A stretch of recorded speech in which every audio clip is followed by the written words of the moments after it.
Hello everyone, my name is Christopher and in this video I would like to introduce to you Virtual Riesling, a function structure grapevine model for climate impact research which we develop and use at Hochschule Geisenheim University. A functional structure model combines the development of 3D plant architecture over time with physiological processes driven by environmental factors. To build this model, we use data from the Vineyard FACE facility in Geisenheim.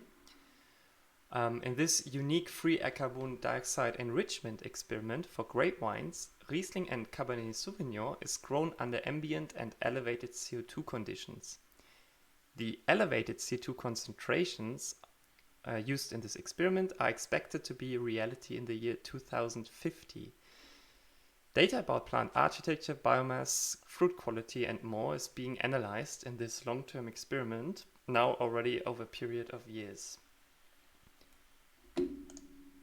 Our team collects 3D points in space to digitize real wines at different times during the season since 2018. Then we analyze the digital wines to extract different information such as leaf shapes, leaf angles, shoot lengths, appearance and growth rates, etc. and relate it to the thermal time course.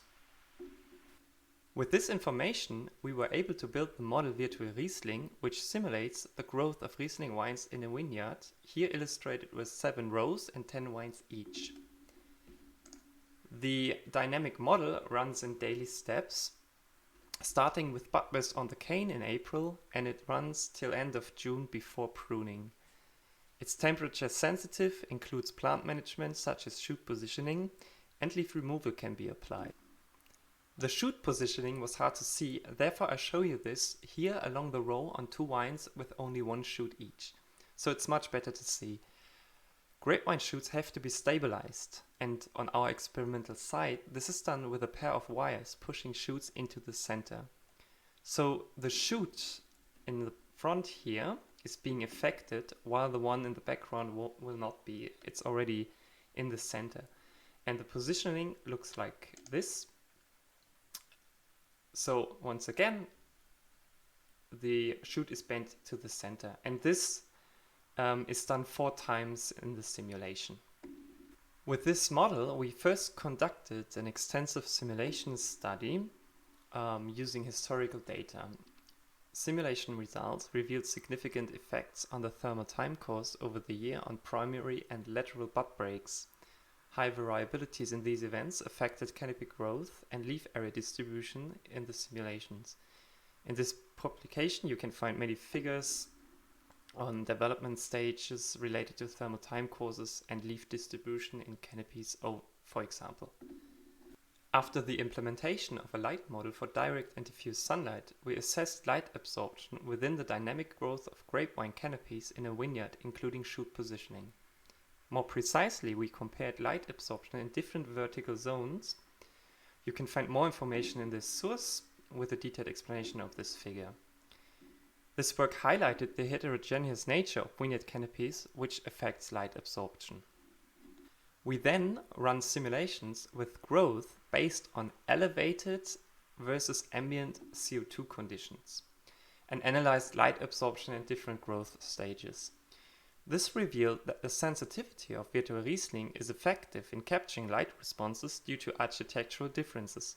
However, phenological shifts might have a stronger effect than growth responses. And in this study, we compared leaf removal in 2 different heights and the effect on light absorption. This led to evident differences between both scenarios, and the model allowed us to study the impact of leaf removal on light absorption over the entire simulation period. Towards the end of the simulation, wines increasingly compensated for lost light absorption. This result is shown in this figure, which you can find with all details in the publication. Investigating the role of leaf growth revealed that in the simulations, lateral leaves were mainly responsible for this compensation. These results agree with other research conducted on real wines. So in summary, we have seen that grapevines are sensitive to abiotic environments and that the model Virtual Riesling depicts this and the consequences of canopy management well. Therefore, in the next step, it will be a useful tool to examine the complex interplay of all factors and the plant architecture with regard to, for example, future sunburn and how it can be avoided. And that is what I am working on in my PhD project, the implementation of a berry sunburn model into virtual Riesling. Recent research highlighted 3 key drivers of berry sunburn, which are the local sun exposure of a berry, the berry's local surface temperature, and its susceptibility to sunburn. The abiotic environment affects these key drivers. Sunlight and air temperature can have a direct effect on sunburn occurrence, but other factors might change the canopy architecture, which in turn determines light penetration into the canopy, hence again local sun exposure and surface temperature. Also, the management of grapevines influences the canopy a lot. For example, row orientation affects exposure to direct sunlight. The trellis system and shoot positioning affects leaf density around berries, and leaf removal are management practice which can vary a lot in timing, intensity and position, can re-expose berries to sunlight. Now, virtual Riesling already accounts for berry light exposure, abiotic environments and plant management. I will extend it by a berry sunburn model which depends on berry surface temperature and susceptibility factors. And then I aim at using virtual Riesling to simulate growth under different environments to identify promising strategies for reducing berry sunburn occurrence in future vineyards. Alright, this was a brief summary on our model virtual Riesling and its different simulation studies. And here we can see the team behind this work and all the references I was talking about. Thank you for watching my video.